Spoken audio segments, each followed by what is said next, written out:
बिस्मिल्लाहिर्रहमानिर्रहीम। टेस्टी। जी हाँ, आज हम बनाएंगे बहुत ही टेस्टी ड्रिंक जो कि बहुत ही हेल्दी है, रिफ्रेशिंग है और बेस्ट है रमज़ान की इफ्तार और सहरी के लिए। इसमें क्योंकि नेचुरल प्रोटीन है और हेल्दी फैट्स हैं तो ये आपके पेट और जेब दोनों पे भारी नहीं होगा इंशाल्लाह। तो चलें आज की इस टेस्टी सी रेसिपी का आगाज़ इस दुआ के साथ करते हैं कि अल्लाह आप सबका दस्तरखान सजाए रखे और हम सबको सेहत और ईमान का रिज़्क अता फरमाए। तो बजाय इसके कि इफ्तार में लाल, हरे, नीले, पीले शरबतों पे पैसे ज़ाया करें, यही पैसे हेल्दी चीज़ों पे इन्वेस्ट करें। तो यहाँ पे मैंने बादाम को रात भर के लिए सोक कर दिया था। 5 से 6 घंटे के लिए भी आप सोक करेंगे तो इसका छिलका आसानी से उतर जाता है। अब चाहे तो वैसे ही इसका छिलका उतारें या छुरी से उतारें, ये आप पे डिपेंड करता है। जो आपको आसान लगता है वैसे ही इसका छिलका उतार लेंगे। तो यहाँ पे मेरे पास 20 से 25 अदद बादाम हैं। कम ज़्यादा आप क्वांटिटी को कम कर सकते हैं। थोड़ा सा मैंने इसमें पानी ऐड किया है। आप इसे शेकर जग में भी शेक कर सकते हैं। मैंने इसमें अपनी पसंद के हिसाब से देसी शक्कर ऐड की है। आप रेगुलर चीनी भी ऐड कर सकते हैं, स्टीविया भी ऐड कर सकते हैं।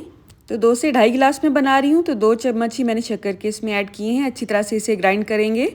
ये हैंड विस्क बिल्कुल शेकर जग की तरह ही काम करता है। अगर आप कोई भी मशीन यूज़ नहीं करना चाहते हैं तो कूंडी डंडे में भी अच्छी तरह से इसे पीस सकते हैं, जैसे कि पुराने वक्तों में सरदाई बनाते हुए खसखास और बादाम को पीसा करते थे। लेकिन कूंडी डंडे के बगैर ही खसखास को आप किस तरह से अच्छी तरह से पीस सकते हैं, इसकी बहुत सी रेसिपीज़ आपको मेरे चैनल पर मिल जाएंगी। लिंक आपकी आसानी के लिए मैं डिस्क्रिप्शन बॉक्स में दे दूँगी।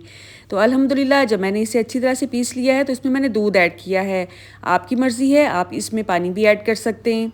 अच्छा, कुछ लोग इसे गाढ़ा करने के लिए कॉर्नफ्लोर का मिक्सचर इसमें ऐड करते हैं और इसे पकाते हैं। मुझे वो तरीका बिल्कुल भी अच्छा नहीं लगता है, तो मैं वो आपके साथ शेयर भी नहीं करूँगी क्योंकि उससे इतना हैवी हो जाता है, ये शरबत के पिया ही नहीं जाता है।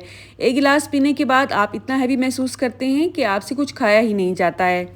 अल्हम्दुलिल्लाह ये तरीका बेस्ट है, आपको पकाने की झंझट भी नहीं करनी पड़ती है और बहुत ही रिफ्रेशिंग सा ड्रिंक बन के रेडी हो जाता है कुछ ही सेकंड में। रोज़ा खोलते ही ये ड्रिंक आपको इंस्टेंट एनर्जी देता है, वीकनेस को ख़त्म करता है और अगर आप इसे सहरी में लेते हैं तो पूरा दिन भूख कम लगने देता है, लॉन्ग लास्टिंग एनर्जी देता है, ब्रेन फोकस करता है।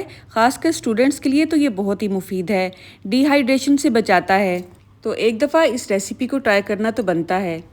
अल्लाह आप सबको सेहत और ईमान का रिज़्क अता फरमाए और हम सब के रिज़्क में कसरत से ज़्यादा बरकत और आसानी अता फरमाए।